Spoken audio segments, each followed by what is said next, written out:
I caught some of Bunny Boot's stream this morning on Akins v. Knight. He was going over why this news article and a couple interactions, videos officers had with people who were filming them, why they were wrong on their interpretation of this case.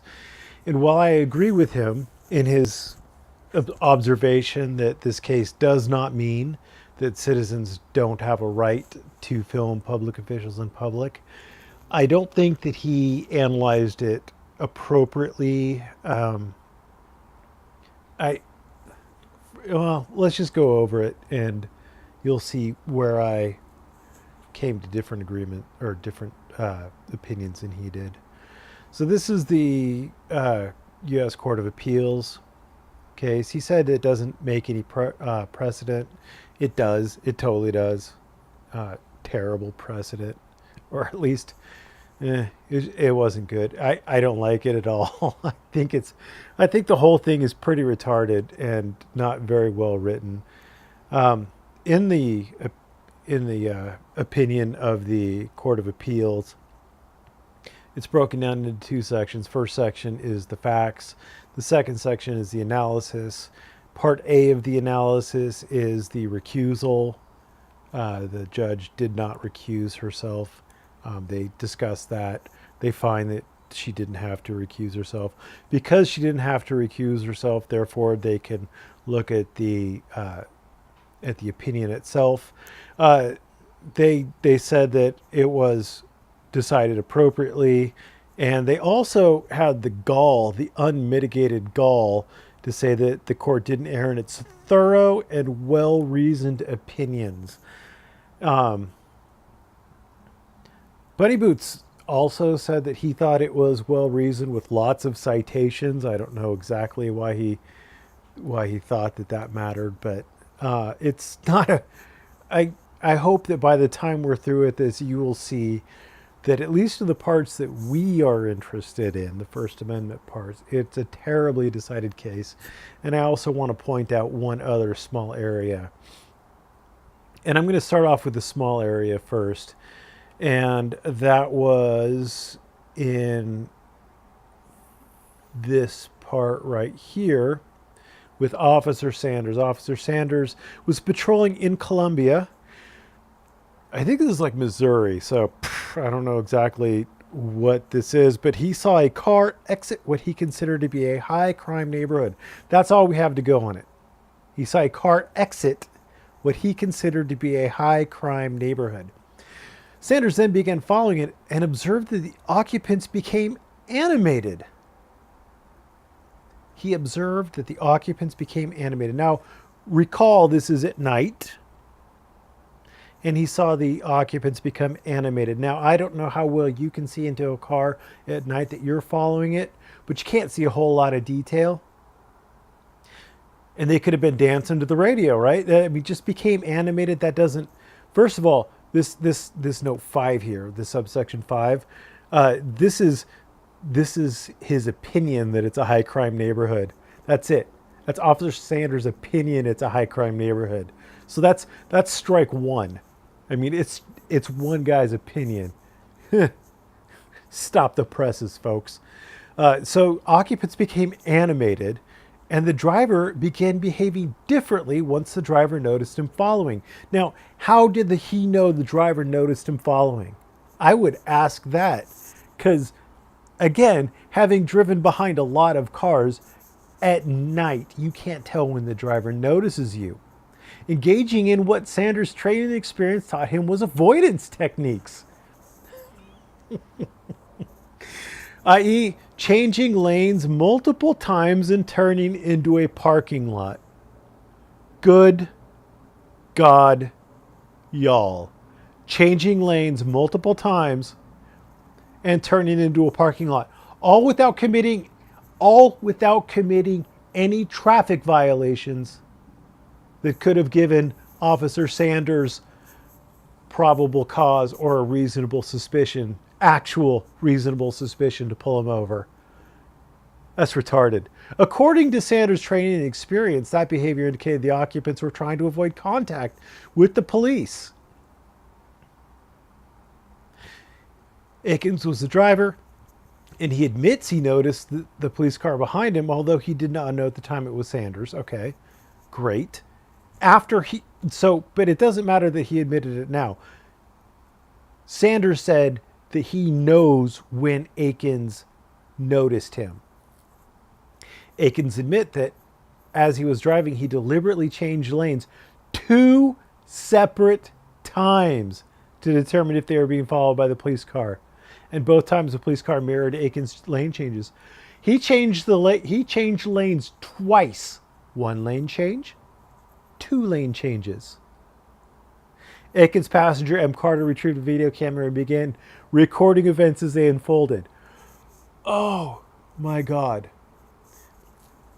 So Sanders contacted Joint Communications, used side license plate number, and was given the name and asked for priors, and then said he was going to try to check on this vehicle here, probably at Taco Bell. You get that? You get that?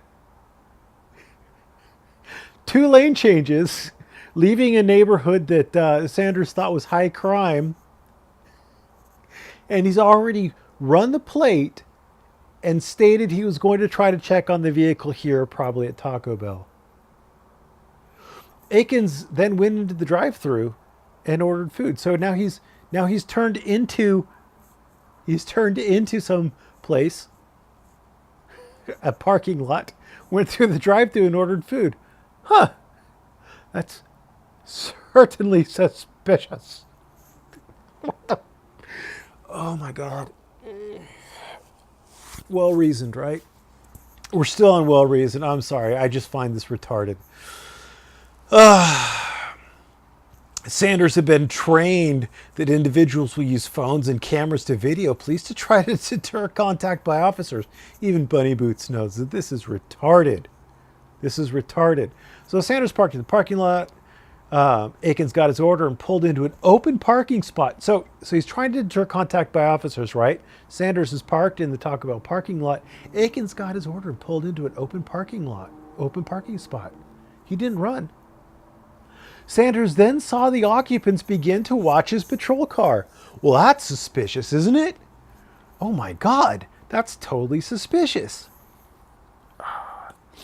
So Sanders takes the license, driver's license. He says it's consensual. He then takes it.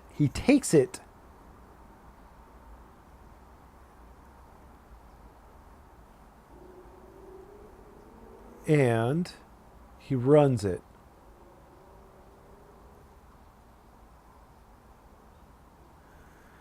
He runs a subject check. So he gets the return on it. He then returned to the car. It says no more than 1 minute and 30 seconds and returned the identification. I want to point that out. Florida v. Royer. If he takes the license, these guys Akins was no longer free to go. No reasonable person would think they were free to leave while a cop has their license. So explain that to me, how this was a seizure, right? We're going to go ahead with this was a seizure. Well, then we go to the analysis of it.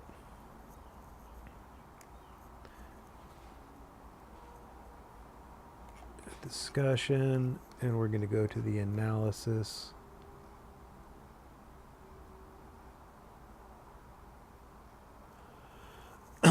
This is the Officer Sanders one. He alleges he was seized without probable cause.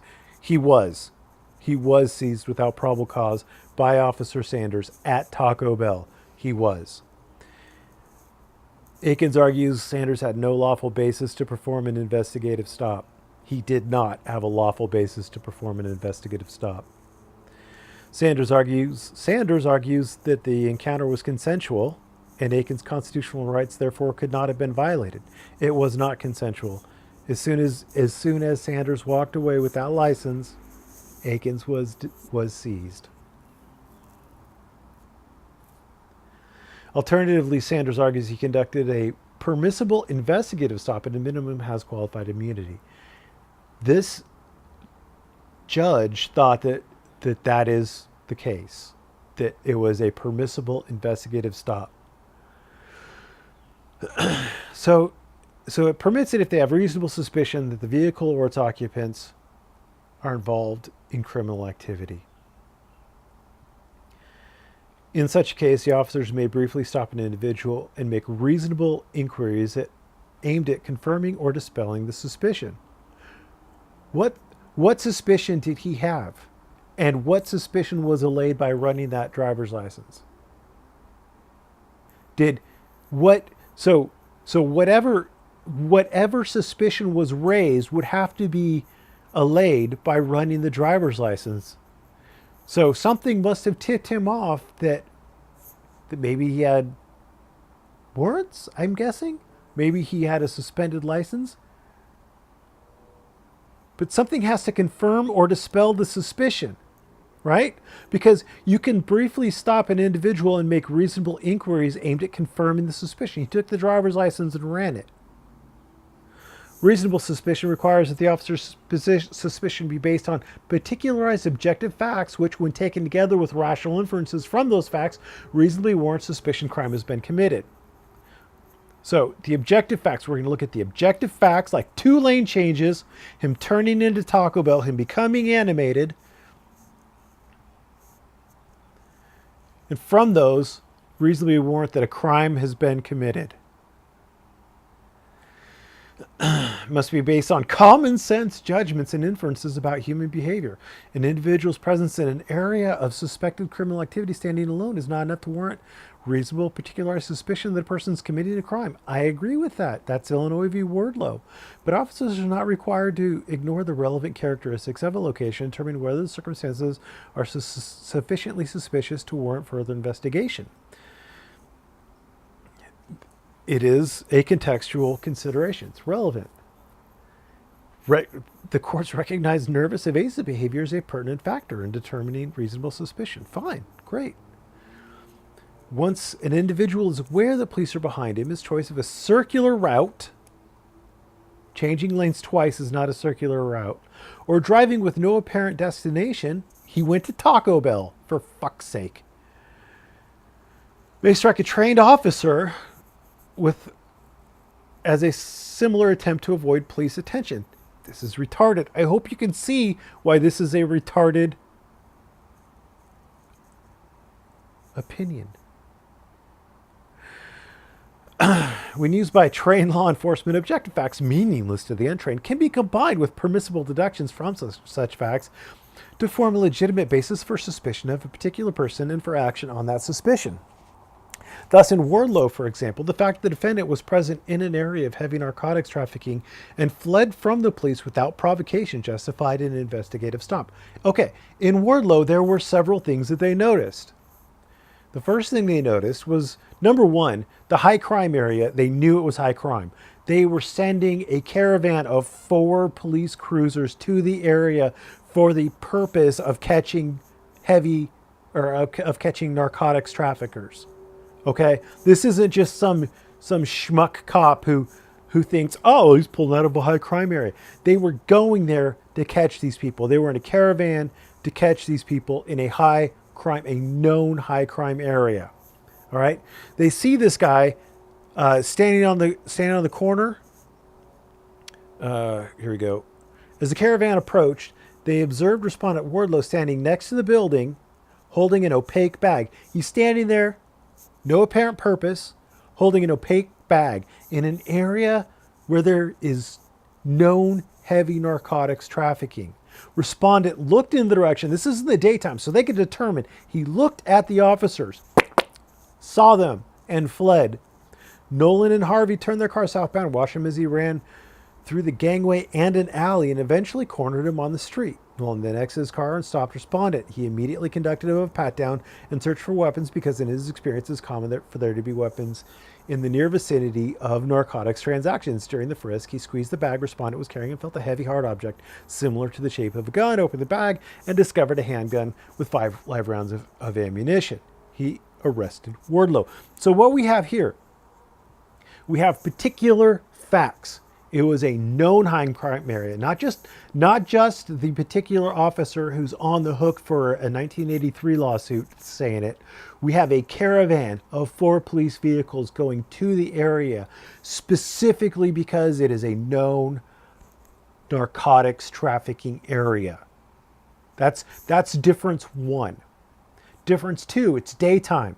They can see him, see them. This Sanders dude at night said he saw Akins see him. At night. He was behind Akins and he noticed Akins notice him. Explain that to me, counselor. Did Akins just glance in his rear view mirror and at night realize that it was you've seen cops behind you at night all you see is headlights and the rough shape of a car. It's just retarded that we're going here. So that was number 2. Number 3, the guy was standing on a corner with no apparent purpose. He's standing next to a building, just chilling, right? Whereas Aiken was traveling somewhere. Number 3, this guy had a bag, an opaque bag. He's chilling next to a building holding a bag. Could be drugs, right? Aiken was in a car. I mean, you could have anything in a car, or you could have nothing. I hope you see where this is going. Number 4, the officer had a particularized suspicion based on the facts. Known crime area. This guy's running from the police. Guns are often present. He frisks and finds a gun. Sanders runs a license. There's a world of difference here. I hope I've given you a clue as to how retarded this analysis is that this guy did, that this judge did. Oh, here he pulled out of a high crime neighborhood. Maybe. Sanders began following the car and observed the driver to begin acting in what he believed to be an unusual manner according to his training experience. 2 lane changes. The driver changed lanes more than once. Yeah, he changed lanes twice and turned into a parking lot, specifically a Taco Bell parking lot, where he then proceeded to get into the drive-thru and order Taco Bell. Which signified, come on. This is retarded. I'm done with this part, but I hope I've dispelled any myth that this was a well-reasoned and thorough opinion. But that's not the part that really concerns us. So I've wasted like 15 minutes going on about that nonsense. So we're looking at other incidents, and we're going to, here we go, filming in the police department. Blah, blah, blah. Sometime in 2011, Akins was filming a person who was wearing a Ku Klux Klan hood and was in the lobby to pick up a complaint form of a police station. A community service aide, who is not a defendant in this case, told Akins he could not film in the lobby and to turn off the camera, which Akins did. Akins later followed up with a PIO. The PIO told Akins the CSA had been wrong when he said filming in the lobby was not allowed and told Akins to stop filming. So the CSA was wrong. The CSA, who's not a defendant in this case, was wrong. It is not department policy. The CSA was wrong. Schlude also said the police department had,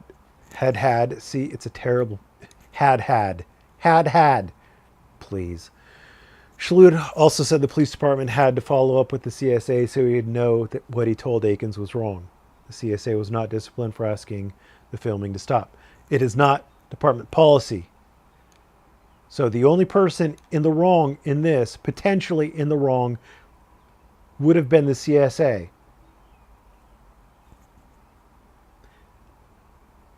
We're going to see why that's important. The judge will actually touch on that loosely in a retarded way. The other point that Bunny Boots brings up is the media training day. In 2015, the police department had invitation-only media training day for its media partners. The email invitation stated that due to space limitations and to provide the best possible experience, we are limiting the training to 30 participants. The invitation was extended only to traditional media members, including local television stations and newspapers. A person who'd been invited forwarded the information to Akins, who attempted to RSVP with the police department in order to attend. Police department public information officer replied to Akins, apologizing if he thought he was registered and explaining the event was invitation only and he had not been invited. It's easy peasy lemon squeezy. This is a limited forum, a limited public forum. Analysis done. So this one is done because the CSA isn't a defendant and it's not department or city policy that you can't film in the police station. This one is done because it is a limited public forum. I mean, it's just like a school. You can't go on to a school is a limited public forum. Students can be there. Students can, engage in the newspaper class. Students can have discussions. Students can put posters up or whatever. But, Joe Schmo off the street can't. It's a limited forum. They could limit who goes in there. They could also limit the content, what you're allowed to talk about. You can't have nude art in a school. You just can't.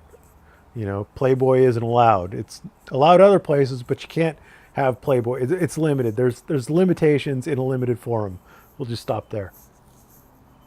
Bunny Boots didn't really talk about it, but the Facebook page is a issue as well as far as the First Amendment part is concerned. All right, so now that we have the background and why it should be wrong, at least for those two things, we're going to go to the thorough and well-reasoned decision. Three separate First Amendment issues are dealt with in one enormous, poorly written paragraph. It is not a good decision. It's not a well-written decision anyway. It's not thorough. It's not well-reasoned, at least not in this part. Akins also argues he was retaliated against when he stopped from filming a citizen in the police department lobby in 2011. His links to the Citizens for Justice page were removed from the police department's Facebook page in the summer of 2011, and he was excluded from a police department media training day in October 2015. Three separate issues. None of the individual defendants participated in these incidences, and as discussed above, the city cannot be liable under 1983 on a respondeat superior theory. So this is how you dispose of the police department lobby incident. The actor in the police department lobby incident is not a defendant, and the city, the police department, and the city did not have a policy or anything saying that you can't film. So any failure on the part of that CSA is not held. You can't hold the employer liable under respondeat superior for a 1983 suit. Normally you could, like if a waiter, spills coffee on you, you can sue the restaurant owner.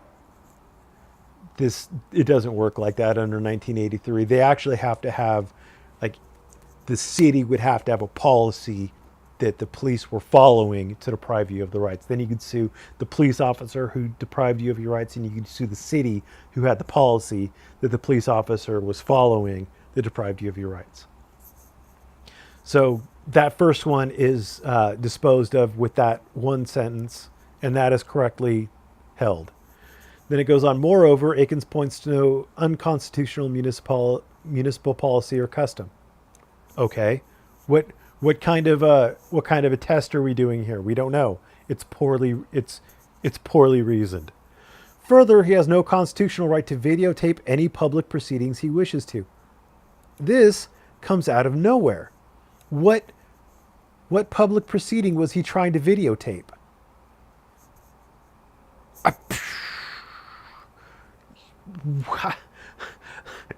Let's go back up. Let's figure this out.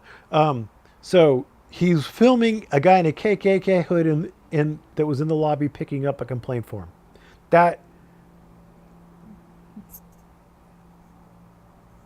No. On the media training day, I don't know if there was filming there. You don't know if there was filming there. It's disposed of because it's a limited public forum. So I literally don't know where they're going, where they're bringing this right to videotape public proceedings. A guy picking up a complaint form in the police station isn't a public proceeding. Like a public proceeding would be like a town hall meeting, a city council meeting, a planning commission meeting. That's a public proceeding, right? This is not. None of these things were. So they're citing Rice v. Kempler. Why? I don't know. Neither the public nor the media has a First Amendment right to videotape, photograph, or make audio recordings of government proceedings that are by law open to the public. Well, there, nothing was by law open to the public that he tried to videotape, photograph, or make audio recordings of a government. So Rice v. Kempler, as stated, is the suit was held because they were allowed to attend this execution. The court didn't hold anything on the execution, whether or not they had a right to be there. But the court said that, well, even if you have a right to be there, even if the First Amendment grants you the right to be at this, you don't have the right to film it. Great. So what did he have the right to be at that he wasn't allowed to film? I don't know. It doesn't make any sense. Wisconsin's Interscholastic Association, this one, the government was acting as a proprietor. They were selling the rights to film these games to a specific company, and then if you wanted to film them, you were limited by the amount of time because the government was acting as a proprietor. It mind blown. I have no idea. His links to the police department's Facebook page were treated the same as everyone else's, and there's no constitutional right to unlimited posting. Okay, there's no constitutional right to unlimited posting. Sure. And then they say, see Tinley Sparks Incorporated versus Village of Tinley Park, right? So this is the relevant part. This is what they thought was relevant to a police department's Facebook page, or this is what this judge thought was relevant to it. Plaintiffs have not cited any case holding they have a right to post messages that could be perceived as political in online forums intended to promote small business growth. Police departments' Facebook pages aren't intended to promote small business growth. Indeed, the cases support the opposite conclusion. Defendants could, consistent with the First Amendment, prohibit political messages on the downtown Tinley website and Facebook page to preserve their intended purpose as small business forums, so long as they refrain from engaging in viewpoint discrimination. Bunny Boots very rightly pointed out that no, this does not apply. Like this is retarded. It doesn't apply to police Facebook pages. Police Facebook pages are matters of public record. They are designated public forums, I believe. I think that's how they were handled. I'd have to look it up. But this is retarded. Finally, with respect to the media training event, I guess we're back on the media training event. Akins was not a member of the traditional media. So, nor does the record show he was an active non-traditional media member at the time. First of all, I would like to refer you back to the Citizens for Justice page. If he's running a website, I would say he probably is non-traditional media. But again, I must say, so that's not part of a test for anything. That's not the test for anything. What advantage does traditional media have over a citizen journalist? Someone please cite me a source. Space was limited. That's the point. Space was limited. It's a limited public forum. It's limited. They limited who could go. It's just like the White House press corps. It's invite only. They have a small press room. Not everybody can go. You have to be invited to go there. It's limited. This is the analysis. These were content neutral restrictions not to create an exception for akins to attend the invitation only event. Yes, it was a limited public forum. It was invite only. But then they go on to say the media does not enjoy the right of equal access or special First Amendment rights. Then why were you bringing up that he was not traditional media? Like, why? It's stupid. This was not. This was a terribly written opinion. But the fact remains that because the filming in the police station was disposed of because it didn't apply. They didn't go into a constitutional analysis of it. It was gone. The right to go to the media training day, that was disposed of because it's a limited forum. You don't have the right to go everywhere to everything. They can restrict access. And then the Facebook page, they held that completely wrong, but I don't know if anybody's going to go film police Facebook pages, and if you do, you're probably going to do it from the comfort of your own home. So I don't know how that's going to be relevant to us. So there's this is NAACP, Cornelius versus NAACP. This is normally where you want to start a lot of First Amendment analysis. But actually, before I go here, there's three basic kinds of First Amendment analysis that you'll have to deal with, that you could theoretically have to, maybe more, but there's three that are going to be possible or probable-ish. The first one is the strict scrutiny kind of First Amendment analysis. It's just where, like, the government is straight up restricting your speech, kind of carte blanche. Like if the government said, you can't record police, period, that would be there'd be a strict scrutiny analysis of that, and the government would lose. Strict scrutiny analysis, typically the government just flat out loses. And you could see a real good example of that would be Citizens United. There's another one, USERSA or Doe v. Reed. Those are going to be big ones. The second one, which is going to be much more common, basically just about as common as time, place, and manner, is going to be conduct regulation. Laws that regulate conduct but only incidentally burden speech are allowable if they further substantial or important government interests that are unrelated to the suppression of free speech, and the incidental restriction on free speech is no greater than necessary to further that interest. You can see that standard in U.S. v. O'Brien. And you'll see that, like, a real common way that you'll see that is going to be trespass laws. Adderley v. Florida deals with the trespass law as part of it.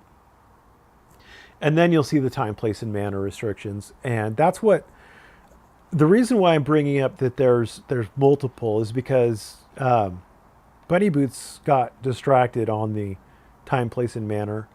And all these deal with public meetings, like Whiteland Woods v. Township of West Whiteland. That's another public meeting that you have the right to go to, but you don't have the right to film.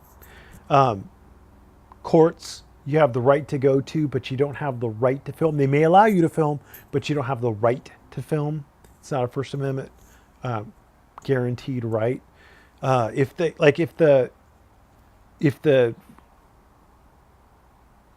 they allow you to go onto a base or something, or they allow you to go into like a library or a museum or something that's state owned, they can say you can come in here. We're opening this up to the public, but you can't film. That's perfectly allowable. A lot of places that you can be, they can still say you can't film. And those would be time, place, and manner restrictions. But other restrictions may come that aren't those. But just real quick, the basic way you run through one of these is first you decide whether the speech in question is free speech protected by the First Amendment, because you got to remember some things aren't, um, like obscene materials, incitement to violence, things like that. If it is, don't have to go any further. Assuming that such solicitation or assuming that such speech is protected speech, then you have to identify the nature of the forum, because the extent to which the government may limit access depends on whether the forum is public or non-public, and then you have to assess whether the justifications for exclusion satisfy the requisite standard.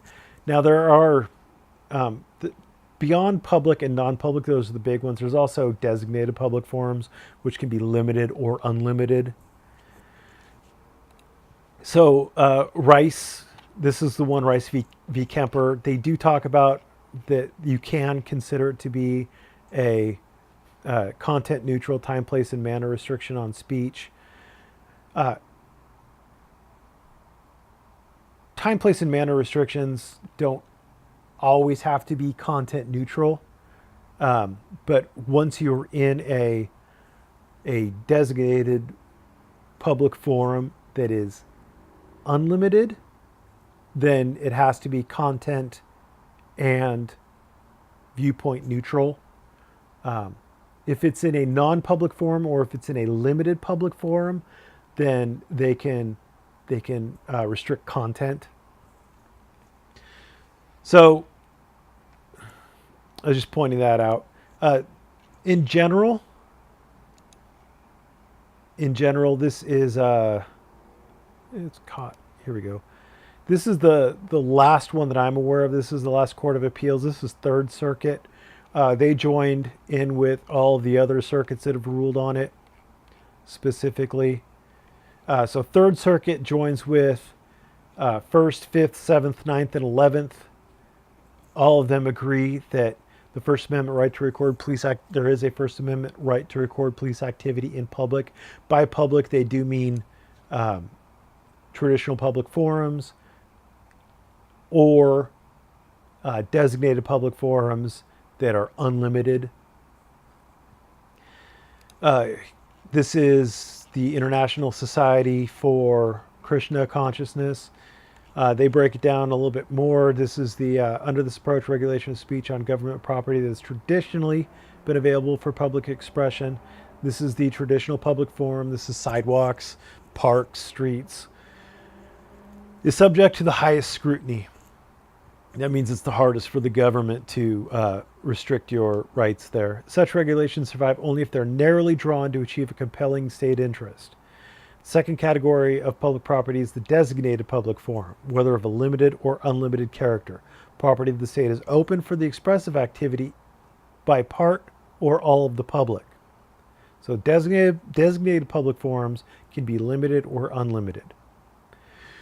Regulation of such property is subject to the same limitations that a government as the governing of a traditional public forum. Sort of. Finally, there is all the remaining public property. Limitations on expressive activity conducted in this last category must survive only much more limited review.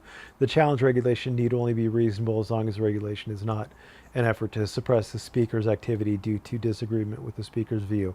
Now, in this, Rosenberg goes on, thus in determining, this is another Supreme Court case. This is Rosenberg v. Rector. This is, again, Supreme Court. This is 94. This was 92. So this is afterwards.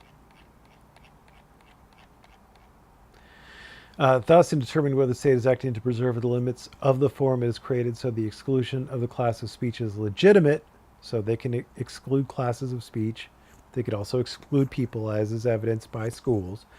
We have observed the distinction between, on the one hand, content discrimination, which may be permissible, so they can discriminate against content, if it preserves the purpose of the limited forum, and on the other hand, viewpoint discrimination, which is presumed impermissible when directed against speech otherwise within the forum's limitations.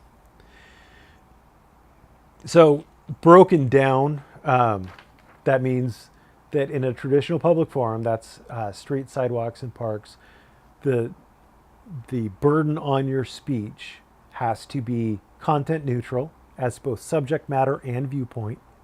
It has to be narrowly tailored to serve a significant or important government interest, and it has to leave alternative channels of communications open. Okay? Non-public forums have to be viewpoint neutral. It doesn't have to be subject matter neutral, just viewpoint neutral. And it has to be reasonably related to any government interest. It doesn't have to be narrowly tailored, and the government interest doesn't have to be significant, nor does it have to be the reason behind the restriction. So they may make a restriction on something, and then it gets challenged, and then they're like, well, here's a reasonable government or a rational government interest that's reasonably related to this, and then the court would be like, yeah, cool, as opposed to the traditional public forum ones, where the government has to have a specific important government interest, and they have to narrowly tailor whatever that burden on your First Amendment right is to serve that specific significant or important government interest. So designated public forums, they're non-public forums that are opened up to the public. For example, a government-owned auditorium can be opened up for a political rally or something like that. That's designated, meaning it's not open all the time. It's only available for speech when the government determines that they want to allow it for speech. Or like where a military base may have a free speech area located on its grounds where they allow speech to happen without allowing that speech to the other areas of it. And they can stop allowing the free speech there as well. They can shut it down as long as they're not shutting it down because of the viewpoints being espoused in that free speech zone. And then as far as designated public forums go, they're either limited or unlimited. The Supreme Court has discussed limited public fora, which are designated for expression but only on limited topics. And like they could also limit the public forum as to who's allowed to speak or who's allowed to go there.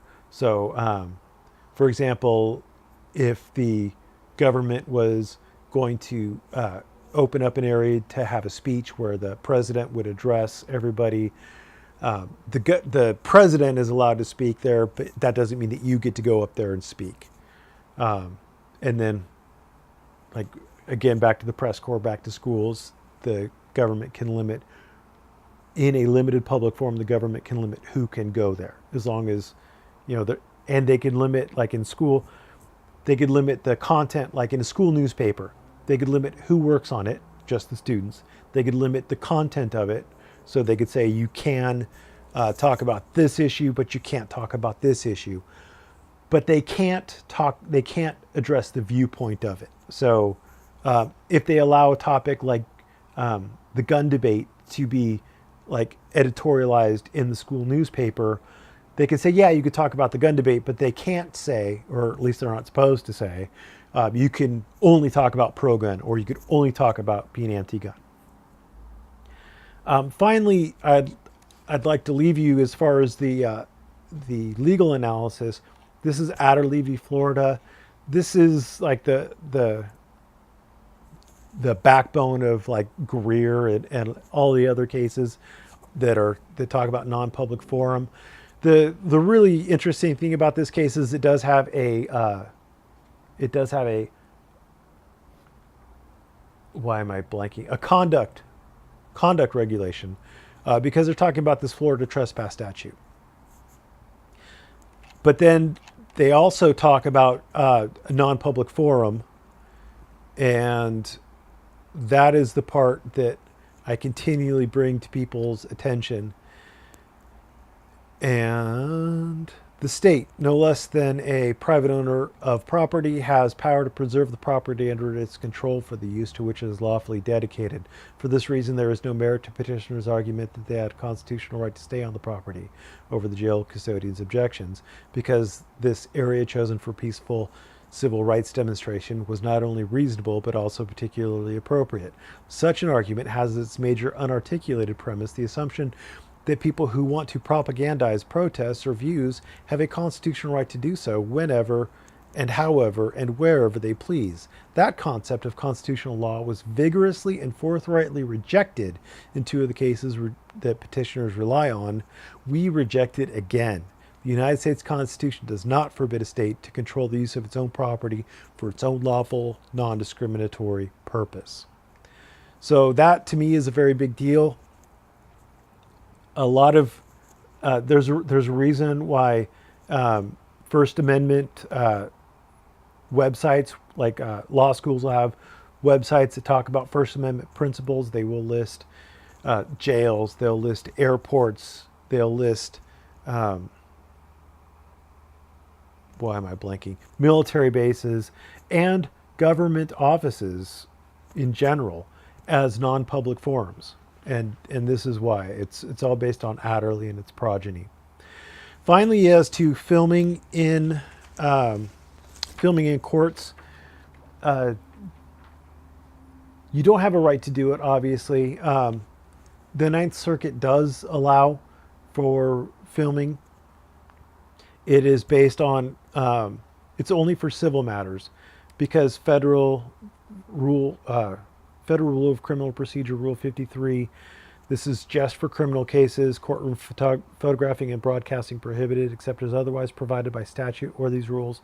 The court must not permit the taking of photographs in the courtroom due to judicial proceedings or the broadcasting of judicial proceedings from the courtroom.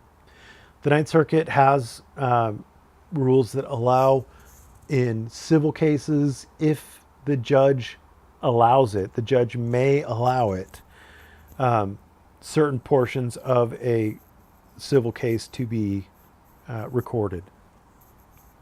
But that's a may issue. The judge may allow it, and it's only certain portions of it. And I believe that both parties have to consent to it. I could be wrong on that. I haven't taken the time to research it. But yeah.